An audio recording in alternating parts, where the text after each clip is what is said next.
Yesterday, my son Micah and I had a talk about the difference between things being urgent and being important. Something can be urgent without being important, and other things can be important without being urgent. If I'm working with a nail gun and by some thoughtlessness shoot a nail into my leg, the situation is both urgent and important.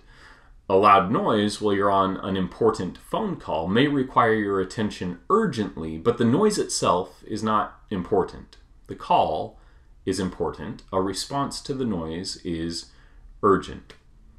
Sometimes things are both urgent and important. Jesus tells us that our relationships with other people, and specifically the resolution of conflict, is one of those things. In Matthew, he says this, "You have heard that it was said to those of old, 'You shall not murder, and whoever murders will be liable to judgment.' But I say to you that everyone who is angry with his brother will be liable to judgment.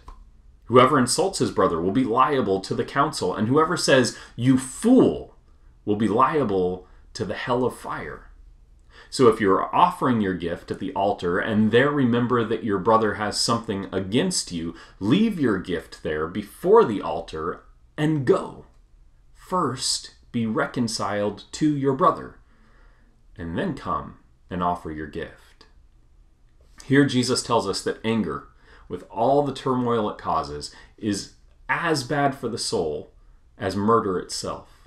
And that resolving conflict with the people in our lives is of such great importance that we should do it before we go before God to offer what we may have to Him.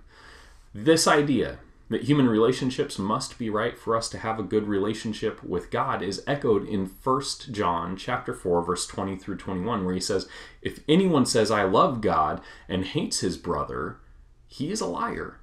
For he who does not love his brother whom he has seen cannot love God whom he has not seen. And this commandment we have from him: whoever loves God must also love his brother." I don't know about you, but a lot of the things that were urgent a couple of weeks ago have faded to the background. Don't get me wrong, there's plenty of stuff today that we might label as urgent. What hasn't changed, however, are the things that are important. The two priorities that Jesus gives us, the commandments that are of utmost importance, are love God and love our neighbors. Those two commands never decrease in importance, not at any point in time. I find it interesting that Jesus concludes this passage in Matthew by talking about the debt and prison that unresolved conflict leaves us in. He says this, "Come to terms quickly with your accuser while you are going with him to court, lest your brother hand you over to the judge, lest your accuser hand you over to the judge, and the judge to the guard, and you be put in prison. Truly I say to you, you will never get out until you have paid the last penny." In a sense, he's talking about a literal situation that existed for most of history, debtor's prison. You owe me money that you haven't paid back, so I'm going to throw you in prison until you've worked it off. But in another sense, and I think if we read the context here, we see that when we don't resolve our relational fractures, the debt that we find ourselves in because of these broken relationships in our lives, we find ourselves in emotional and spiritual bondage. And until we resolve those debts, we stay there.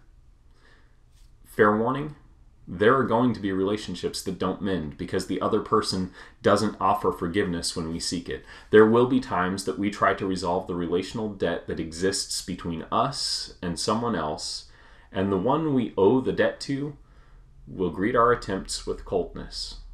But we can only take responsibility for our own side of this two-way street. We are called to pursue peace, whether or not the other side is willing to make peace. Today, while you have time, I want to encourage you with this thought. If you want to grow in your relationship with God and experience peace in life, you're going to find it virtually impossible as long as you walk through life with a series of broken relationships in your wake. So, with much of the ordinary urgency stripped away, I want to ask you this. How will you address the question of the important relationships in your life? Who can you call to ask for forgiveness? Can you take some of this time where we find ourselves with our feet being stilled to do some bridge building or mending? I hope that you're encouraged today to pursue good relationships.